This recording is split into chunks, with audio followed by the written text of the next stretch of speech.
राजनांदगांव जिला के डोंगरगढ़ नगर पालिका में भ्रष्टाचार का एक ऐसा मामला सामने आया है जिसमें भ्रष्टाचार की सारी हदें पार हो गई है।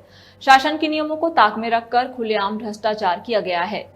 बताया जा रहा है कि इस भ्रष्टाचार में ठेकेदार, तकनीकी सहायक, सीएमओ और जनप्रतिनिधि पार्षद की मिलीभगत है। दरअसल डोंगरगढ़ स्टेशन से माता बमलेश्वरी देवी मार्ग में मंगल भवन का निर्माण यात्रियों की ठहरने की व्यवस्था के लिए बनाया गया था, लेकिन मंगल भवन का नवरात्रि के दौरान केवल पुलिस बल ठहरने के लिए उपयोग में लाया जाता है।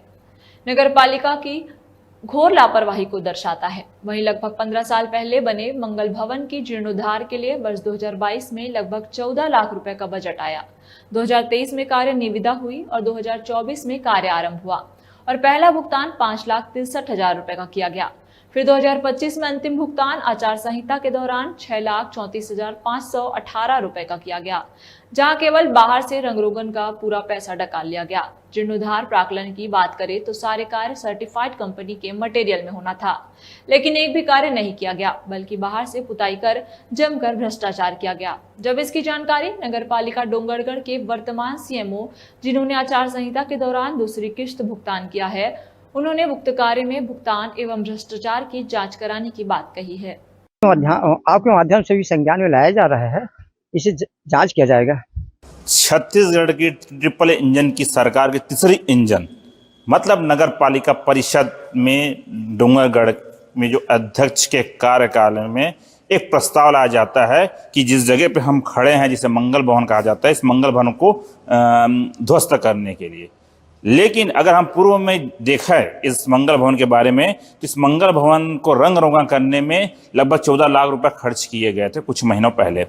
तो अगर कुछ महीनों पहले अगर इस मंगल भवन के 14 लाख रुपए खर्च किए गए थे, तो अभी वर्तमान में इसको परिषद की बैठक में इसलिए क्यों लाया गया कि इसको ध्वस्त करके नया इस पर कुछ कार्य किया जाएगा। बता दें, सन 2022 में कांग्रेस शासनकाल में इस मंगल भवन को जीर्णोद्धार करने के लिए 14 लाख रुपए का एस्टीमेट तैयार किया गया था, जिसे 2023 में उसका कार्य को चालू किया गया, राशि स्वीकृत की गई और कार्य चालू किया।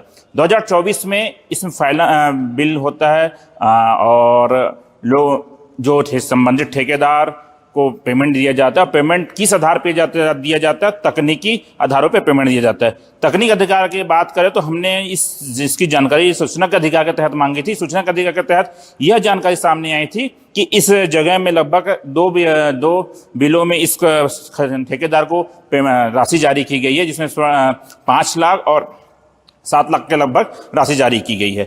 वहीं बता दें कि जो लास्ट बिल हुआ है लगभग 6-7 लाख रुपए लगभग का, उसमें बहुत सारे सैनिटरी फिटिंग और वाटर सप्लाई के कार्य किए गए हैं। लेकिन जब हम ग्राउंड पे जब आए तो ऐसा कुछ भी हमको नजर नहीं आया कि यहाँ सैनिटरी काम और वाटर सप्लाई का काम हुआ होगा। बता दें कि वाटर सप्लाई में यहाँ सिंटेक्स की टंकी लगनी थी, नल लगने थे, कागजों में लग चुका है, लेकिन ग्राउंड पे यहाँ ये किसी भी चीज़ की किसी भी तरह का नज़र नहीं आ रहा है। मैं सैनिटरी की बात करूँ तो सैनिटरी में जो है यहाँ टॉयलेट, इंडियन टॉयलेट लगाने थे, यूरिनल लगाना था और वॉश बेसिन लगाना थे। लगभग 5 लाख रुपए 6.5 लाख रुपए का काम यहाँ किया गया है, लेकिन ग्राउंड पे ये किसी प्रकार का नज़र नहीं आ रहा है। इससे यह सिद्ध होता है कि संबंधित अधिकारी के द्वारा, इंजीनियर के द्वारा, जनप्रतिनिधि के द्वारा और यहाँ के जो मुख्य नगर पालिका अधिकारी थे और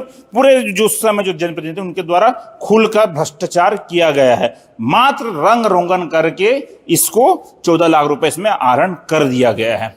इनकी जब जानकारी लेने के जब हम वर्तमान सीएमओ से जब हम इससे बात करें, सीएमओ का कहना है राशि तभी जारी की जाती है जब तकनीकी प्रतिवेदन उन्हें प्राप्त होता है। वो स्पॉट में जाके नहीं देखते, लेकिन तकनीकी प्रतिवेदन में हमको कुछ और नजर आ रहा है, जिसमें लगभग 2 बिल निकले हुए हैं और उस बिल में, उस तकनीकी प्रतिवेदन में वो तकनीक चीज यहाँ नजर नहीं आ रही है। आखिर किस तरह से यहाँ भ्रष्टाचार किया होगा, किस तरह से शासन के रुपए का दुरुपयोग किया होगा, आप ये देख ही सकते हैं। किस तरह से हमने आपको दिखाया कि इस मंगल भवन को अमंगल करने में यहाँ के जनप्रतिनिधि, अधिकारी, कर्मचारी, नगर पालिका के अधिकारी कर्मचारियों का हाथ है। कि 14 लाख रुपए को किस तरह से उन्होंने अपने जेब में भर लिया, पेट में भर लिया और डकार तक के नहीं लिया। अब इस पर आगे क्या कार्रवाई करेगी भारतीय जनता पार्टी की सरकार? क्या इस पे जीरो टॉलरेंस की नीति अपनाई जाएगी? क्या इस पे अधिकारियों को सस्पेंड किया जाएगा? क्या इस पे जनप्रतिनिधियों पर कार्रवाई की जाएगी? ये देखने की बात है। लेकिन एक चीज और बता दूं कि नगरपालिका परिषद डोंगरगढ़ में पूर्व में 5 अधिकारियों का भी निलंबित किया जा चुका है सिर्फ भ्रष्टाचार को लेकर। और ये वही अधिकारी हैं जो पूर्व में भ्रष्टाचार किए थे, जो इस मंगल भवन में भी भ्रष्टाचार किए हैं। मैं रफ्तार मीडिया से अभिलाष देवांगा, राजनांदगांव, छत्तीसगढ़।